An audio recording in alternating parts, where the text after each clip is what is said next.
Les étoiles naissent dans les nébuleuses lointaines où des nuages de gaz et de poussière interstellaires se regroupent.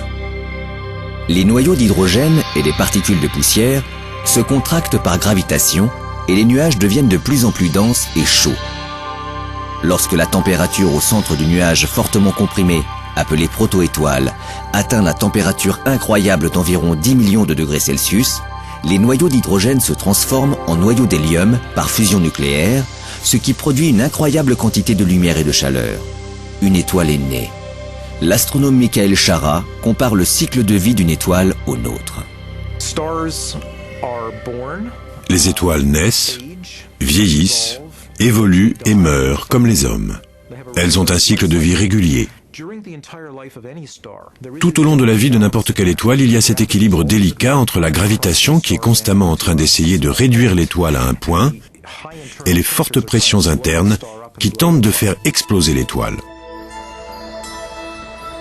Une étoile peut vivre des milliards d'années et l'évolution stellaire n'a rien à voir avec le style de vie ou l'hérédité.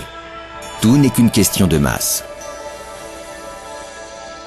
Les étoiles de faible masse se consument rapidement, puis s'effondrent et refroidissent jusqu'à devenir invisibles. Une étoile de masse moyenne, comme le Soleil, se consume progressivement pendant environ 10 milliards d'années.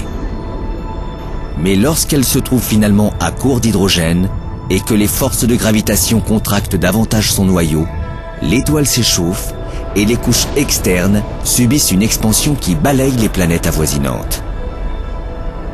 Finalement, l'étoile éjecte ses couches externes dans l'espace et il ne reste plus qu'un noyau solide et dense appelé naine blanche. C'est la mort de l'étoile.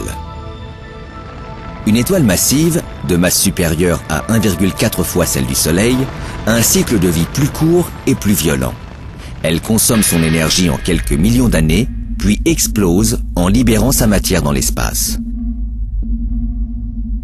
Si l'explosion concerne l'étoile tout entière, celle-ci évolue en supernova. Si seules les couches externes sont impliquées, il se forme une nova. Lorsque la masse du cœur d'une supernova est inférieure à environ 3 fois la masse solaire, elle évolue en étoile à neutrons où règne une densité extrême. Au-dessus de cette limite, aucune force ne peut plus s'opposer à l'effondrement gravitationnel. La supernova devient un trou noir. Les trous noirs sont tellement denses que rien, pas même la lumière, ne peut échapper à leur attraction. Toutefois, aussi spectaculaires et dévastatrices que soient les supernovas, elles sont extrêmement rares à l'échelle de l'univers et davantage encore à l'échelle de notre galaxie.